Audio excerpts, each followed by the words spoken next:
Pinatatawag ka ni Major?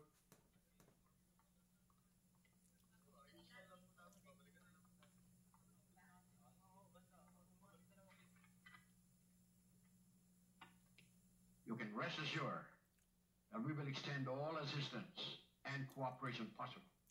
At pabat mo sa Happy mo na kung kaya din lamang namin, wag siya mag-atubiling humingi ng tulong.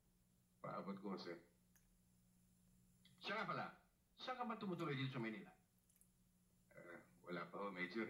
Dumiretso na ako dito sa inyo. Hindi pa ako nakapaghanap. Sibal, Sir! si Sargento Guerrero, may mission siya dito sa Manila. Meron ka bang nalalamang matutuloy niya? Malapit sa inyo. Mismo sa bahay, sir. Total, 20 lamang kami nakatira dun eh. Lalong magaling. Mabuti na yung nalalaman namin kung nasan ka. Madali ka namin matatawagan kung kailangan ka namin. Sibal, sama mo na siya. Dahil pakita mo mga facilities natin dito. At nang malaman niya mga pasikot-sikot. Yes, sir. Sargento, si Sibal na ang bahala sa'yo. Thank you, sir.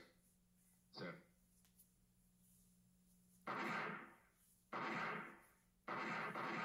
Ito naman ang target range namin. Dito kami nagsasanay. Halika, pakikilala ko sa mga kaibigan ko. Torres, Sergeant Guerrero. Kamusta kayo? Sige, Torres. At ito naman si Mumbai. Si Detective Ramiro. Ramiro, si Sergeant Guerrero ng Buena Vista. Biro. Sarge, isinama ko siya rito para naman makita niya itong target range natin. Ikaw yung kausap ni Major kanina sa loob, ano? Ako nga. Meron ba kayong ganito sa probinsya? Wala. Maliit lang yung bayan namin. Siguro mga tinatarget nyo doon, latan at pasyong bote. Oo, yun nga. Bakit hindi mo subukin? Sa ibang araw na lang. Sige, sir. Subukin mo ng masalat mo. Sarge, nakikita mo yung korteng tao na yun?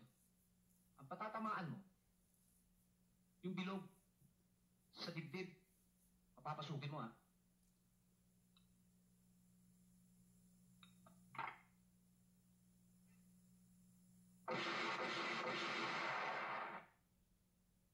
Sarento, mukha yata napabilis ang kalabit mo, ha? Baka ni sa papel, di tumama. Guerrero, ipakikita ko naman sa iyo ang aming laboratorio. Ramiro, saka na lang kami babalik, ha? Sige, dito tayo, Sarge. Sarge, Sige, Ramiro.